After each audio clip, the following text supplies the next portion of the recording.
global liquidity line is already rising again. So, this is something important for people to understand, that when you're looking at all of these assets, and even if we do have short-term drawdowns, the reality is long-term, the money supply must expand to meet the debt service. It's just absolutely must expand to meet the deficits. And unless it does, we'll have a collapse of the fiat system.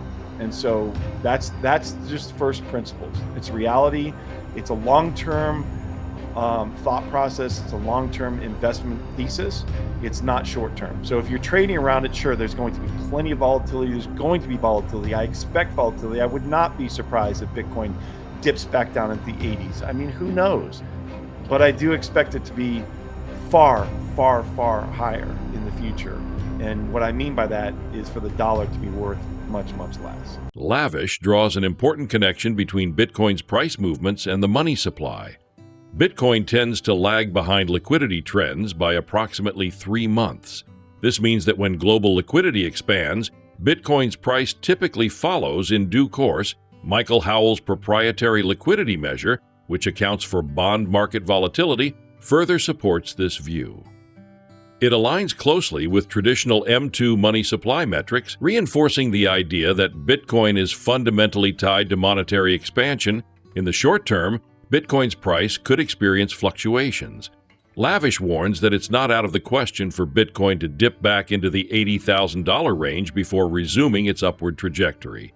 However, his long-term outlook remains highly bullish, driven by the ongoing devaluation of fiat currencies.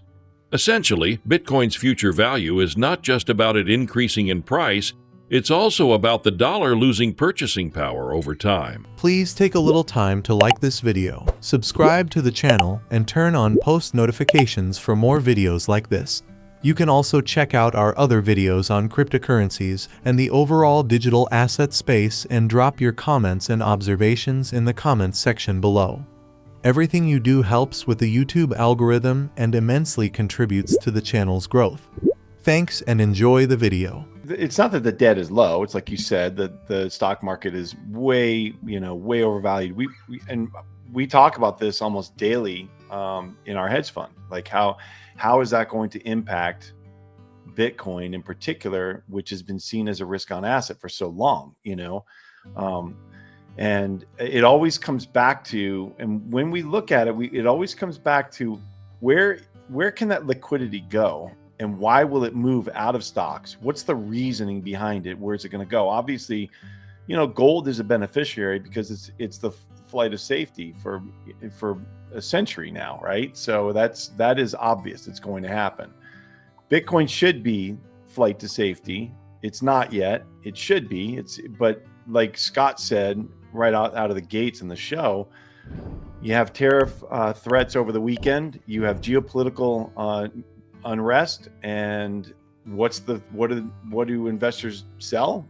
Whatever is open to sell, they can sell it 24/7. It's obvious. So that is one of the reasons that it will make these moves so early, and now it's obviously recovering from those lows. We'll see what happens. So, but again, it's still above where it closed year end. So for all that, the panic that we see on Twitter or X and crypto X, and Bitcoin in and of itself is holding in there pretty well, considering all the uncertainty we have on the table in front of us.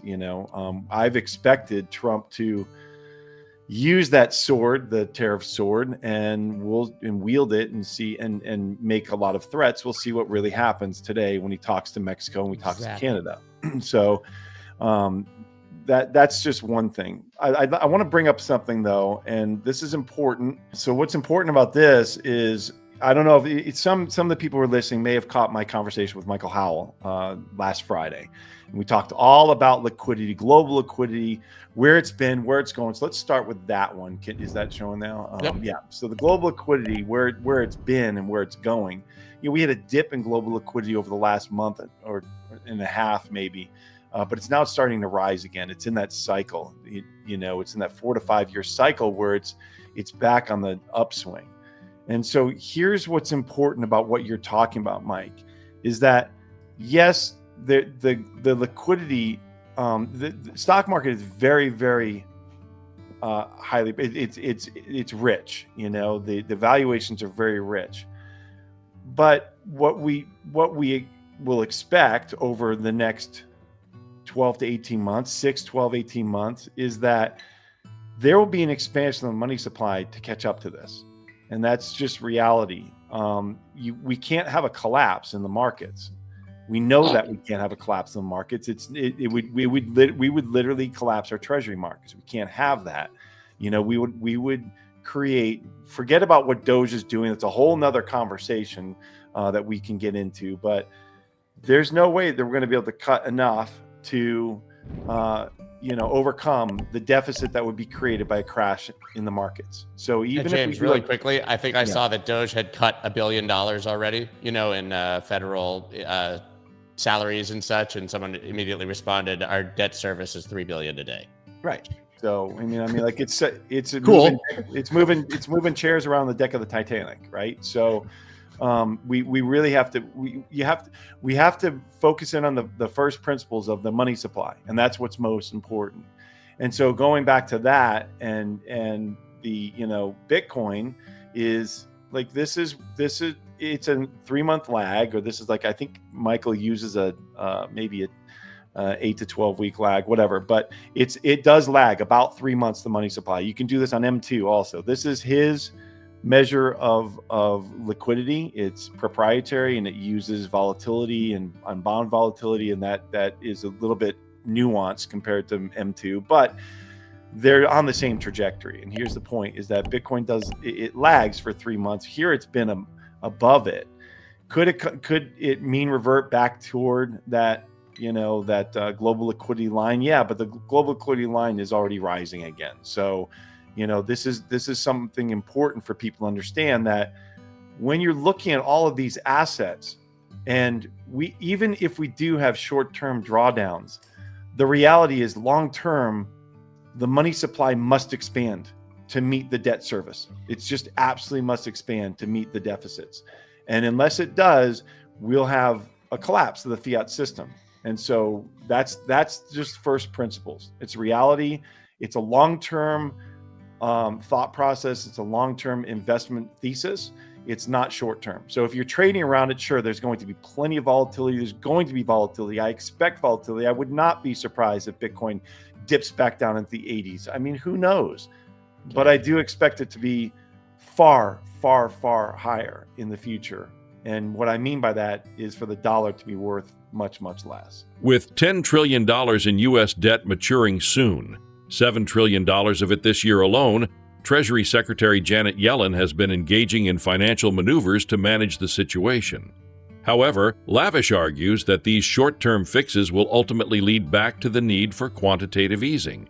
The Fed is currently allowing some bonds to mature without replacing them, but once liquidity constraints become too severe, they will likely return to active QE. Lavish warns that this scenario is approaching faster than most on Wall Street realize. The market may be ignoring this looming liquidity crunch, but it's only a matter of time before reality sets in. It's not a nuance to people who are in crypto. Like they're feeling the pain, tremendous pain today. So that's not funny. We talk about it. We warn people about it. But this is a nuance for people who are not in crypto, who are people are sitting around the desk where Mike is. That they're not aware that Bitcoin is stabilizing itself here as all of this turmoil happens around it.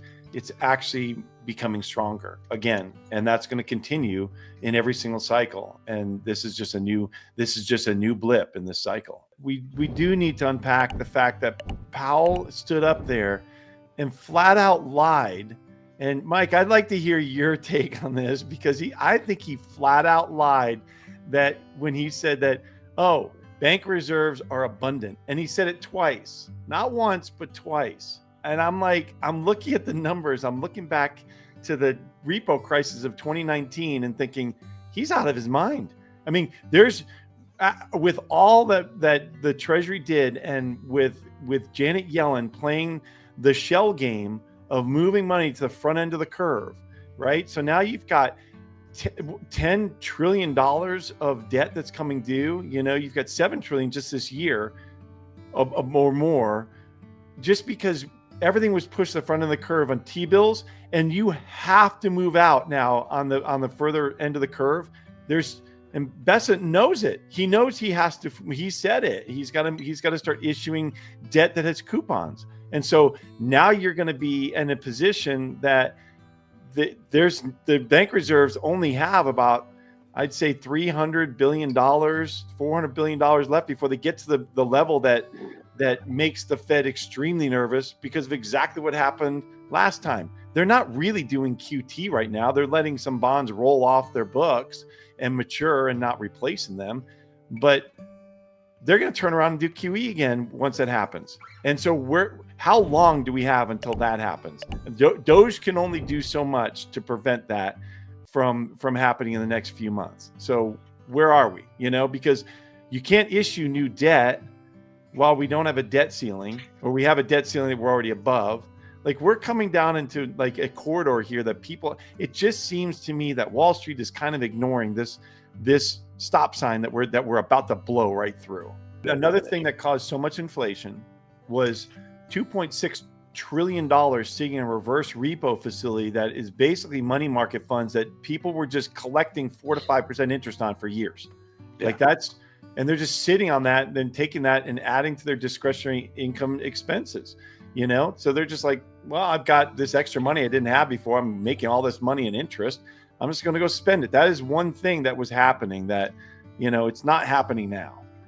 So the point that like watching, you know, the last interchange between James and Mike is you guys are literally talking 2 different languages. James is basically doesn't give excuse my language, but doesn't give a fuck about the stock market. You're talking about the bond market and the liquidity plumbing of the world. And Mike's talking about the stock market. And I think you guys are talking past each other. The stock market is symptomatic of the bond market. Right, no, I think it's all that matters. Very, very specifically. Yeah, see, I don't.